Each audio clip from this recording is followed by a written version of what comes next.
Uddhav sir आप आए,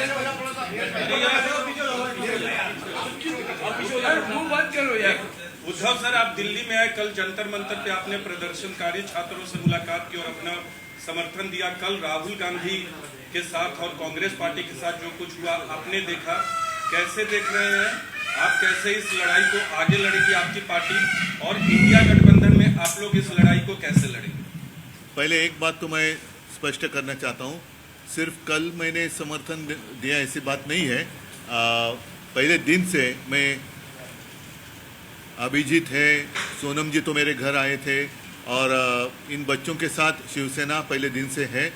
कल मैं सबको मिलने के लिए आया था, और संजोग की बात है या पता नहीं क्यों कैसे, लेकिन कल ही राहुल जी ने भी आंदोलन किया। अगर हम देखें तो जिस बेरहमी के साथ सरकार इनके साथ पेश आ रही है या सुलूक कर रही है, ये कोई प्रजातंत्र का लक्षण नहीं है। ये तो अब बहुत सारे लोग कहने लगे कि इनसे तो अंग्रेज अच्छे थे, ऐसी बात क्यों करने लगे लोग। तो इसका मतलब ये है कि आज जो भी सत्ता में है, शायद उनके दिमाग में हवा चली गई है, और वो हवा निकालने के लिए जनता को वक्त नहीं लगता है। आपका कार्यक्रम क्या होगा? आप दिल्ली में हैं, राहुल गांधी से भी मिलेंगे, कांग्रेस? अभी तो आना मिलना वो तो बात अलग है। मैं आया था अभिजीत और सारे बच्चों को मिलने के लिए, वो तो मैं कल मिला हूँ। अब देखेंगे आगे कैसे करना है। आपके माध्यम से अभी मैं पूरे देश के लिए बात कर रहा हूँ, ऐसे समझ लो।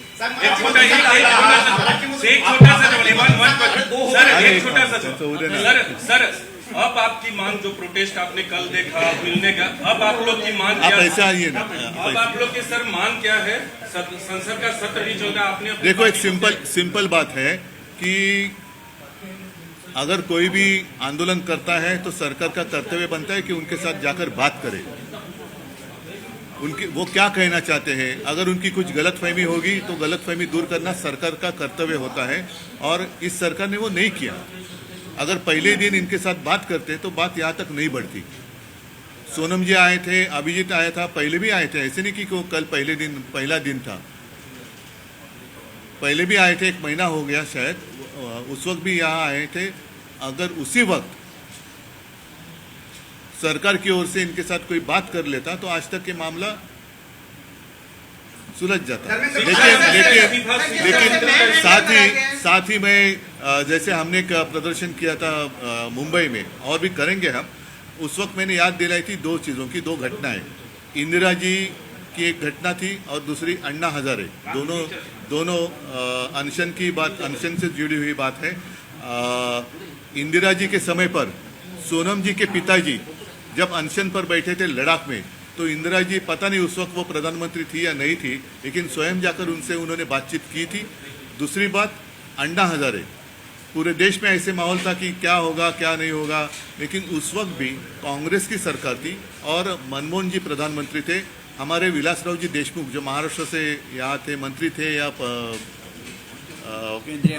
केंद्रीय मंत्री थे, उनको भेजा गया था उनके साथ बातचीत करने के लिए। तो बातचीत करना यही तो प्रजातंत्र में होता है।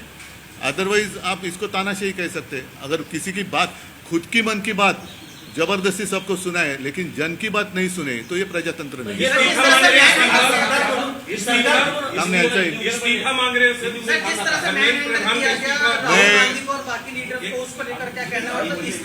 एक पहले आप हमारे आघाड़ी के जैसे बर्ताव मत करो, आपस में पहले एक मिनट। सर मैं पूछा सर, जो जिस तरह से मैन हैंडल किया गया नेता विपक्ष राहुल गांधी को, मल्लिकार्जुन खड़गे को, अरे सिर्फ उनको ही नहीं, कल मैंने देखा कि बहुत सारे लड़कियां, मतलब बच्ची है, 9-10 साल की है, कुछ महिलाएं हैं, जिस तरीके से उनके साथ बर्ताव किया गया, ये हिंदू संस्कृति का, मैं नहीं मानता कि ये हिंदू संस्कृति में इसको मान्यता है कि महिलाओं के साथ ऐसा व्यवहार करे। तो फिर रावण और आप में फर्क क्या है? इस्तीफे को लेकर आप लोग भी डटे हुए हैं। अगर बच्चे इस्तीफा मांग रहे हैं तो क्या उसमें गलत क्या है? उनका भविष्य का मामला है ना, एक व्यक्ति या पूरा देश का भविष्य, इसमें आपको चुनना है। सर, काल तुम्ही आंदोलनस्थळाला भेट दिली, फ्लॅशलाइट्स लावून तुमचं तरुणांनी जोरदार स्वागत केलं, तुमची प्रतिक्रिया पहिल्यांदा? मी पहिल्या दिवसापासून या सर्वांच्या मागे समर्थन देण्यासाठी आहे, आणि उगाच काय काय मी करतोय काय हे सांगण्याची मला काय हौस नाही आहे. परंतु तरुण हे आपल्या देशाचं भविष्य आहे. भाग्यविधाते ज्याला म्हणतो आपण, त्या भाग्यविधात्यांचं भाग्यच जर का तुम्ही चिरडून टाकणार असाल तर ती लोक का ऐकणार नाहीत. आणि ज्या वेळेला अशा तरुणांची तुम्ही झुरळ म्हणून निर्वत्सना करता तेव्हा तर मला असं वाटतं हे सहनशीलतेच्या पलीकडे. आणि या मुलांना कोणीतरी एक आधार देण्याची गरज आहे. आज त्यांना जर आपण आधार दिला तर हे देशाचे भावी आधारस्तंभ देश वाचवू शकतील. पण आजच जर का ह्या आधारस्तंभाला तुम्ही तोडून मोडून टाकून हुकुमशाही लादणार असाल तर ही मुलं गप्प नाही उद्याच्या बसणार. मुंबईला आणि आणि मला असं वाटतं की सरकारचं लोकशाही आपण मानतो, जगातली एक सगळ्यात मोठ्या लोकशाहीपैकी आपली लोकशाही असं आपण जर मानत असू आणि जर ती असेल तर तुम्हाला त्यांच्याशी जाऊन बोलण्यामध्ये कमीपणा कसला वाटतोय. पहिल्याच दिवशी म्हणजे असं नाही आहे की काल पहिला दिवस होता, हे तर काल म्हणजे हा दुसऱ्या टप्प्याचा 20वा-25वा दिवस असेल. सोनम वांगचुकजींच्या उपोषणाचाच 20वा-25वा दिवस आहे. त्याच्या आधीपासून आणि त्याच्याही आधी 10-15 दिवस आधी एकदा अभिजित आणि सगळी तरुण मंडळी इकडे येऊन गेली होती. त्याच वेळेला जर का यांच्याबरोबर चर्चा केली गेली असती तर मला असं वाटतं की हा विषय सुटला असता. राज्यातील शेतकरी नेते आहेत, राज्यातील शेतकरी नेते आहेत, ते म्हणतात की देशभरात हे आंदोलन सुरू आहे, हे एक विचारधारा आहे, दहशतवादी विचारधारा. हां, अशा लोकांच्या बोलण्याला किंमत देण्याची गरज नाही. शेतमालाला जरूर किंमत द्या, पण अशा नेत्यांच्या बोलण्याला किंमत देऊ नका. फडणवीस असं म्हणतात की फेसलेस आंदोलन आहे, त्याच्यामुळे त्याचं नेतृत्व त्यांचा फेसलेस म्हणजे तो पुसून जरा तो लेस झाला असेल म्हणून तो तेवढ्यापुरतं आरशात त्याला फेस लेस दिसला असेल, तो पुन्हा फेस आला असेल त्यांना आता. अराजकता माजवण्याचा पण यामागे प्रयत्न केला जातोय. कारण असं आता मला पण वाटायला लागलंय, कारण ज्या तऱ्हेने सत्ताधारी वागतायत तर सत्ताधाऱ्यांचा डाव देशात अराजक आणण्याचा आहे का. आणि आता मला असं वाटतंय की जसं एक यांचा एक हातखंड आहे बदनामीचा की यांच्यामध्ये पाकिस्तानी घुसलेत, तर मला असं वाटतं सत्ताधाऱ्यांमध्ये कोण पाकिस्तानी नाहीये ना. तर सरकार राजीनामा घेण्याच्या मूडमध्ये नाहीये. हा? सरकार जे आहे पंतप्रधान यांचा राजीनामा घेण्याच्या मूडमध्ये नाही. एवढं होऊन सुद्धा तुमचे सगळे खासदार पहिल्या दिवसापासून आंदोलनाला पाठिंबा दिलेला आहे. डेडलॉक कसं सुटलं? त्यांच्याशी चर्चा करा ना, तुम्ही चर्चा करा. जर मी माझ्या रविवारच्या त्या मुंबईत जे आंदोलन केलं होतं त्याच्यात एक गोष्ट म्हणजे काय राजाराणीची गोष्ट नाही, घटना सांगितली होती की कालच्या मे महिन्यात RSS कडनं एक असं स्टेटमेंट केलं गेलं हुजबळांकडनं की पाकिस्तानबरोबर चर्चेचे दरवाजे खुले ठेवले पाहिजेत.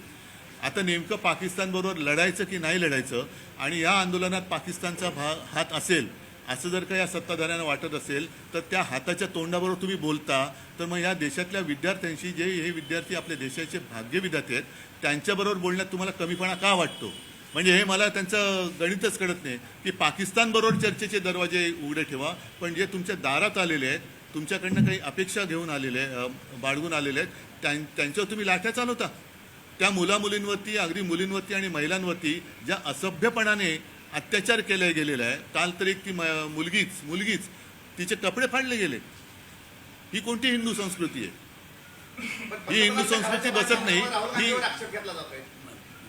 ही रावण संस्कृती झाली. केंद्र सरकार म्हणतंय की आम्ही चर्चेसाठी तयार आहे, मात्र धर्मेंद्र प्रधानचा राजीनामा आम्ही घेणार नाही. ही मस्ती झाली आणि या मस्तीच्या विरोधातच सगळं आता देश पेटलेला आहे. ही राष्ट्रभावना आहे आता. नाही, पण उद्या प्रकाश आंबेडकरांनी मुंबई बंदचे हात दिले, शिवसेनेचा पाठिंबा आहे का? मला काल येताना आल्यानंतर इकडे कळलं. मला असं वाटतं आता लोकांना रस्त्यावरती यायचंय, लोकांना रस्त्यावरून व्यक्त व्हायचंय, त्याच्यामुळे त्याच्यापासून कोणी अडवू नये.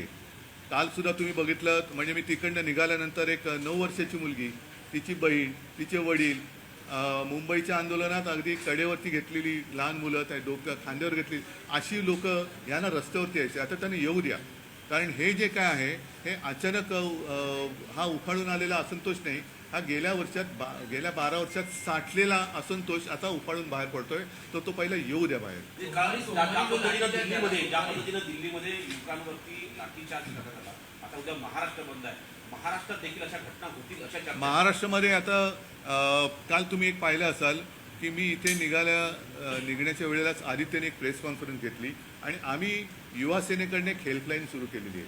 आता एका मुलीचा व्हिडिओ मला कोणीतरी पाठवला, तिने सांगितलं की जवळपास 300पेक्षाही जास्त आंदोलकांवरती मुंबईमध्ये त्यांना डिटेन करून ठेवण्यात आलं, ज्यांना आम्ही बऱ्याचशा लोकांना युवा सेनेनी ते सोडवलं, त्यांचे नाव पत्ते घेतले गेले आणि अर्ध्या रात्री त्यांना डिजिटल नोटीस पाठवली. आता डिजिटल अरेस्ट जर का ही इलिगल असेल तर डिजिटल नोटीस पण इलिगल मानली पाहिजे. आणि डिजिटल नोटीस त्यांना काय पाठवताय तुम्ही, ज्याच्यामुळे हा विषय पेटलेला आहे तो विषय सोडवा ना तुम्ही.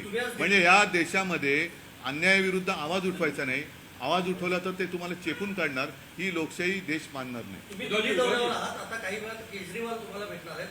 काल जेव्हा राहुल गांधींचं आंदोलन झालं त्यानंतर केजरीवालांनी आरोप केला की काँग्रेस हीच भाजपची बी टीम आहे, काँग्रेस जनता पार्टीचं आंदोलन दाबण्यासाठी काँग्रेसने आंदोलन केलं. बघू ना, मला ते काय बोलले ते कळू द्या. आणि मला असं वाटतं की आता सर्वांनीच तुझं माझं करण्यापेक्षा आपलं म्हणून या देशाच्या आणि मुलांच्या मागे उभं राहिलं पाहिजे. पण एकीच दिसत नाही सर. आता बघू ना, मी तर सगळ्यांच्या सोबत आहे, मी मुलांच्या सोबत आहे. म्हणून मी काल जाऊन अभिजितला भेटलो आणि त्या मुलांना मी म्हटलं मी भाषण करायला नाही, मी तुम्हाला वंदन करायला आलेलो आहे. कारण जी एक असं वाटत होतं आम्ही राजकारणामध्ये लढतो, पण एक कोणासाठी लढतो, तर ते कोणासाठी लढतो ती मुलं माझ्यासमोर होती. आणि ते बघितल्यानंतर लक्षात येतं की आहे अजूनही आपल्या देशामध्ये तो एक मर्दपणा म्हणतो, अन्यायाविरुद्ध लढण्याची जी चीड म्हणतो ती जिवंत आहे. देवेंद्र फडणवीस बोलतात, सर, आम आदमी पार्टी का बयान आया, आम आदमी पार्टी का बयान आया है कल के प्रोटेस्ट के बाद कि ये जुगलबंदी है कांग्रेस और बीजेपी की, क्योंकि बीजेपी इतने दिन से बैठा हुआ है प्रोटेस्ट, 1 महीने से गवर्नमेंट वहाँ पे मिलने के लिए नहीं गई और यहाँ पे कल गवर्नमेंट उनको मनाने नहीं, जैसे मैंने कहा कि सरकार ने इन बच्चों के साथ बातचीत करनी चाहिए, वैसे विपक्ष ने भी आपस में बातचीत करनी चाहिए. तुम्ही दिल्लीत आहात, मुख्यमंत्र्यांचा वाढदिवस आहे. हो, शुभेच्छा मी द्यायला काहीच हरकत नाही. मुख्यमंत्र्यांना माझ्या शुभेच्छा आहेत आणि माझ्या शुभेच्छांमध्ये पाकिस्तानचा हात नाही आहे. मी साम टीव्हीच पाहते, तिथल्या बातम्या मला रिलेट करतात.